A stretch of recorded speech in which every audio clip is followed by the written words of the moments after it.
If you're renting for the very first time, it's very important to get a bigger board that's going to enable you to have fun on the water. The last thing we want to do is recommend a board for a customer. They take it out for the first time and they absolutely hate stand-up paddleboarding.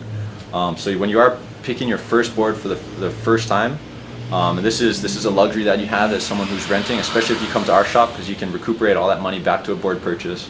But your first rental, pick out a board that's a little on the bigger side that even to you might seem excessively oversized. But the reason we recommend doing that is take it out on the water. It's going to offer flotation, stability, and buoyancy that's going to be comparable to you. And then from there, you can always taper down in size. If you get the chance to do demos, definitely try out as many boards as you can. But if you don't get a chance to do demos and you got to rent boards to try out boards, picking out the rental is a very important process, because if you choose the wrong rental, if you choose the wrong demo board, it's ultimately going to impact your final buying decision. Here at Blue Planet Surf, when we're helping customers pick rental boards for the first time, we tell them that it's very important to pick something that's probably a little bigger than what you think is going to be accurate for you.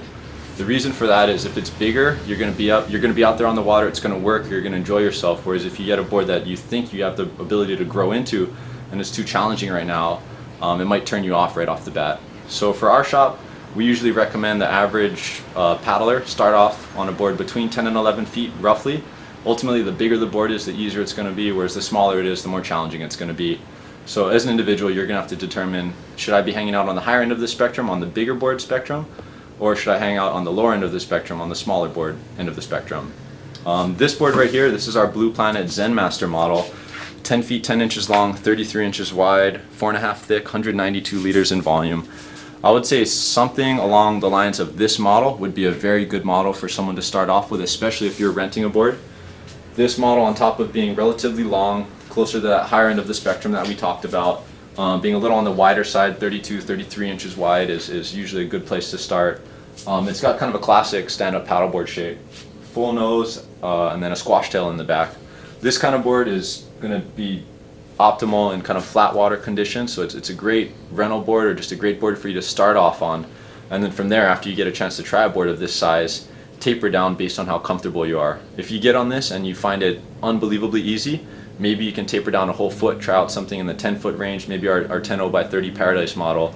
If you get on this board though, and it's a little challenge, or it's moderately challenging, but you think you can take it a little smaller, you can taper down in size, then maybe decrease the length by a couple of inches, decrease the width by an inch or so. But it is very important, once again, start with a bigger board, taper down in size, because that's going to be a much more comfortable way to approach this process than start small and go up from there. When picking your first rental, I mean, it's very important to pick the right board based on your ability and your learning curve. If we were to break down the learning curve into 10 stages, I would say from stage 0 to stage 5, you're going to get to stage 5 within the first couple of sessions of paddling around, whereas getting from stage 6 to stage 10 might take you a couple of weeks. So what we find at our shop is that renters, when they first try it out, it's often very difficult the very first time. It's just because it's an environment you're not used to.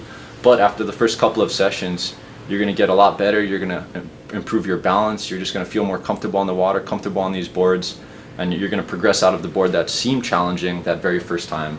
So one thing we always tell customers to take into account is if you're going to be doing this frequently and you want to grow into something, then whatever board you get right now has to be suited for you 2 months down the road.